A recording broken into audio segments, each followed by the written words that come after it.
क्या आपने कभी सोचा है कि अगर आपको एक खेल खेलने का मौका मिले जिसमें जिंदगी और मौत की शर्त हो, वो खेल जो ना सिर्फ आपके जिस्म बल्कि आपकी रूह को भी चैलेंज करे।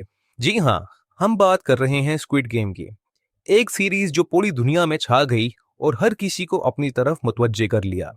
आज की वीडियो में हम इस सीरीज की तारीख, इसके तख्लीककार की जद्दोजहद और इसमें दिखाई गई हकीकी दुनिया की खतरनाक गेम्स पर बात करेंगे। जानिए कि वीडियोस में एक बार फिर से खुशामदीद। स्क्विड गेम एक जनूबी कोरियन थ्रिलर सीरीज है जिसे ह्वांग डोंग जोक ने तख्लीक किया है। ये सीरीज 2021 में नेटफ्लिक्स पर रिलीज हुई और फौरन दुनिया भर में मकबूलियत हासिल कर ली। इसमें 456 अफराद को एक खतरनाक गेम में हिस्सा लेने के लिए तैयार किया जाता है, जहां जीतने पर काफी बड़ी इनामी रकम मिलती है, लेकिन हारने का मतलब मौत है। सवाल यह है कि इतना थ्रिलिंग खेल हुआंग के दिमाग में कैसे और कब आया, और फिर इस आइडिया को कागज पर लिखकर विजुअलाइज करना, जो कि एक मुश्किल ही नहीं बल्कि नामुमकिन लगता था, उसने कैसे किया। कैसे इंटरनेट की दुनिया में ऐसी गैर कानूनी गेम्स चल रही हैं जहां लोग अपनी जिंदगी दांव पर लगाकर पैसों के इवज खेलते हैं, और कैसे ये सीरीज हमारी असल जिंदगी की अक्कासी करती है। ये सब और इसके मुतल्लिक और भी बहुत कुछ आप जान पाएंगे आज की इस स्पेशल वीडियो में। नाजरीन, ये सीरीज सिर्फ एक सनसनीखेज कहानी नहीं, बल्कि इसके पीछे एक तवील और मेहनत भरा सफर है। हुआंग का बचपन एक आम कोरियन फैमिली में गुजरा, जहां उन्होंने अपने इर्द गिर्द की दुनिया में बढ़ती हुई सोशियो इकोनॉमिक डिस्पैरिटीज को बहुत करीब से महसूस किया। इन डिस्पैरिटीज और इनइक्वालिटीज ने उनके जहन में गहरा असर छोड़ा, और उन्होंने अपनी कहानियों के जरिए माशरे के इन मसाइल को हाईलाइट करने का सोचा। 2008 में हुआंग अपनी माँ और बहन के साथ एक छोटी सी अपार्टमेंट में माली मसाइल के बोझ तले जी रहे थे। एक रात जिंदगी की मुसीबतों के दरमियान उन्होंने सोचा, क्या लोग जिंदगी के छोटे छोटे खुशी के लम्हों को याद करते हैं? क्या हम सब इस सिस्टम के सिर्फ मोहरे हैं? यही सवाल उनकी कहानी का मोल बन गया।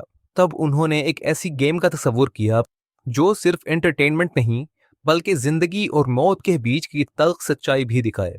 यानी दुनिया में बढ़ती हुई दौलत की नाइंसाफी की वजह से कर्ज और गरीबी के जंगल में फंसे हुए लोग जो सिर्फ एक मौका चाहते हैं अपने माली मसाइल से निकलने के लिए, चाहे उसके लिए उन्हें अपनी जिंदगी ही क्यों दांव पर न लगानी पड़े।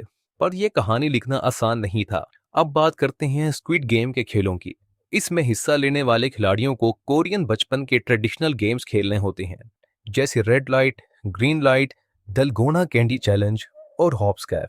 और इसको सर्वाइवल ड्रामा के साथ कंट्रास्ट किया, जहां हारने का मतलब मौत था। हुआंग ने एक सिस्टम को सोचा था जहां हर इंसान एक रोल प्ले करता है। ये शेप्स सर्कल, ट्रायंगल और स्क्वायर सिर्फ डिजाइन नहीं थे, ये सिंबल्स थे एक पूरे सिस्टम के जो इंसानी जिंदगी को चलाता है। सर्कल आम इंसान था, ट्रायंगल वर्कर, और स्क्वायर वो लोग जो सब कंट्रोल करते हैं। एक ऐसा सिस्टम जो हमेशा चलता रहता है, मगर हर इंसान अपने हालात में फंसा रहता है। मगर जैसे जैसे ग्लोबल इकोनॉमिक डिस्पैरिटीज बढ़ रही थीं, ये स्क्रिप्ट और भी ज्यादा रेलेवेंट होती गई। लगभग 10 सालों तक हुआंग की ये स्क्रिप्ट रिजेक्ट होती रही, और बिल आखिर 2019 में नेटफ्लिक्स ने इस कहानी को ग्रीन सिग्नल दे दिया। ये वो वक्त था जब दुनिया ग्लोबल कंटेंट को खुले दिल से अपनाने लगी, और साउथ कोरिया के इस तस्वुर को भी एक नया मौका मिला। 2021 में जब स्क्विड गेम रिलीज हुई तो इसके लिए कोई खास मार्केटिंग या एडवर्टाइजमेंट नहीं हुई। दरअसल नेटफ्लिक्स भी इस प्रोजेक्ट में ज्यादा इंटरेस्टेड नहीं था।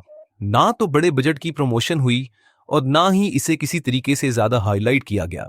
शो एक सिंपल लॉन्च के साथ रिलीज हुआ, मगर इसके यूनिक कॉन्सेप्ट और स्टोरी ने लोगों को अट्रैक्ट कर लिया। लोगों ने इसे इतना पसंद किया कि ये वायरल हो गया और अनएक्सपेक्टेड सक्सेस बन गया।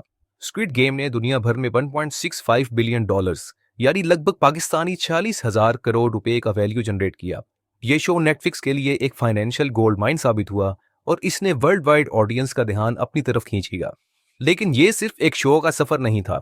ये शो दुनिया के वो मसाइल दिखाता है जो हर जगह हैं, चाहे वो साउथ कोरिया हो या कोई और मुल्क। क्लास डिवाइड, इकोनॉमिक इनइक्वालिटी और इंसानी लालच का वो सिस्टम जिसमें हर कोई फंसा हुआ है। हर किरदार, हर गेम एक असल मसले का अक्स था। शो के गार्ड्स और उनके मास्क वो असल में क्या सिंबलाइज करते हैं? वो लोग जो बिना पूछे सिर्फ ऑर्डर्स फॉलो करते हैं, और वो लोग जो सिर्फ अपने फायदे के लिए रूल्स बनाते हैं। यही सिस्टम दुनिया का असल तस्वुर है। एक ऐसा दौर जहां इंसानी वैल्यूज कम और लालच सबसे ऊपर है। स्क्विड गेम वक्त के साथ साथ एक कल्चरल फिनोमिनन बन गया। हर तरफ इसके कॉस्ट्यूम्स, गेम्स और सिंबल्स ने एक एंटरटेनमेंट का नया तरीका दिया। लेकिन इस शो का असल मकसद था लोगों को एक सवाल देना, आप कौन सी पोजीशन में है, सर्कल, ट्रायंगल या स्क्वायर। लेकिन ये गेम सिर्फ यहां तक ही महदूद नहीं। नाजरीन, डार्क वेब, जहां लोग अपनी आइडेंटिटीज को छुपाकर काम करते हैं और इलीगल एक्टिविटीज जैसे ड्रग्स, हैकिंग सर्विसेज और इलीगल गुड्स की ट्रेडिंग के साथ साथ ऐसी गैर कानूनी गेम्स भी खेली जाती हैं जिसमें लोग अपनी जिंदगी को खतरे में डालकर पैसों के एवज खेलते हैं। ये गेम्स भी स्क्विड गेम से बहुत मुशाबिहत रखती हैं, जहां खिलाड़ियों को मौत की धमकी दी जाती है और उनके लिए खेलना जिंदगी का सबसे बड़ा खतरा बन जाता है। इन हकीकी दुनिया की गेम्स में खिलाड़ी अपनी जान की कीमत पर पैसे जीतने के लिए खेलते हैं। तो आपका क्या ख्याल है, अगर आपको स्क्विड गेम में हिस्सा लेने का मौका मिले तो आप क्या करेंगे? क्या आप इस खतरनाक गेम का हिस्सा बनेंगे? अपनी राय कमेंट्स में जरूर शेयर करें।